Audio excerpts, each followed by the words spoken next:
Hey guys, CJ with Supremacy here. Today I wanted to go over some of the Mage PvP specs with you. There is a Pyromancer spec that is in high demand currently. It does a lot of damage output. However, if you're like me and you usually like to PvP by yourself or, with a couple friends, the Chloromancer Warlock spec will actually help out a lot more because you have a lot of healing, a lot of survivability, and a good amount of damage output.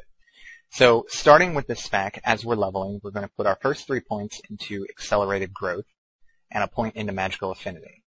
Then we put our 2 points into Accelerated Growth to finish it off, 1 point in Bloom. Come back over to Warlock, give it a point in Magical Affinity, and then our 2 points into Healing Slipstream in Chloro, and 1 point into Nature's Corrosion.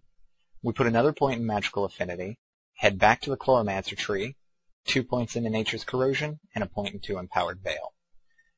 Our 4th point into Magical Affinity, and then 2 points into Empowered Veil in Chloromancer, and 1 point in Synthesis. Coming back, we'll finish up Magical Affinity in Warlock, and then head back over to the Chloromancer tree for Phytogenesis. We put our 3 points there, and then 1 point in Opportunity in the Warlock tree. Then we put 1 point into Nature's Touch, and 2 points into Call of Spring. We'll put our other point into Opportunity, and then finish up Call of Spring with the next 3 points, and 1 point in Opportunity. Right now you have a very good amount of survivability, you have a very solid amount of healing, and also some good support from the Warlock tree. Obviously 25, 26, and 27 we want to put into Raised in Nature. That's going to increase the endurance you have, and then 1 point into Opportunity. Back in the Chloromancer tree, we'll put 1 point into Living Shell. That gives you some mana return, and then also a damage shield that will absorb some damage. Be careful when you use it though, because as you take damage, it reduces the amount of mana you will receive. Then we'll put our 2 points into Unleashed Abandon, and our final point into Opportunity. Finishing up the tree, we'll put a point into Essence Surge, which is probably your most powerful skill in the Chloromancer tree, which will heal you for 100% of your maximum health. It reduces the magic damage dealt by you by 50% per 12 seconds, but the heal largely outweighs that, like heavily outweighs it. We'll put our last point into Unleashed Abandon in the Chloromancer tree, and then we'll come over to the Warlock tree. We're going to start putting points into Vitality, so we finish that off there, and then 5 points into Potency. We'll put a point into Shadow Life.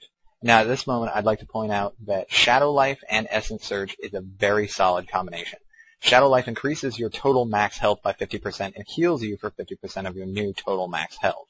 It's got a 3-minute cooldown, but it lasts for 20 seconds, and it's very powerful. Couple that with Essence Surge, and you have an even larger heal, because it can heal you or an ally for 100% of your max health, which Shadow Life increases. So keep that in mind when you use either of those. You want to use them in tandem, because it'll get a really, really heavy heal out. We'll put 4 points into Dark Power, and then 5 points into Improved Warlock Armor. Now, obviously, my character isn't level 50 yet. I've been working on her. She's only been played for about 2.5 days worth of playtime. But once you hit 50, you'll have a few more points. So the last points you're going to use, you're going to flesh out with 1 more point in Dark Power to cap that off, 2 points in Improved Warlock Armor to cap that off, and 1 point into Nedra's Essence.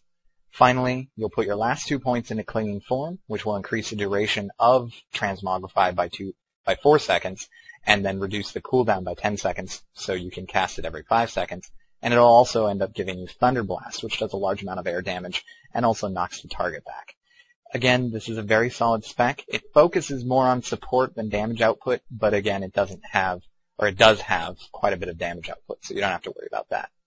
My name is CJ. This is the Mage Chloro Lock Guide for PvP, and I hope you enjoyed it.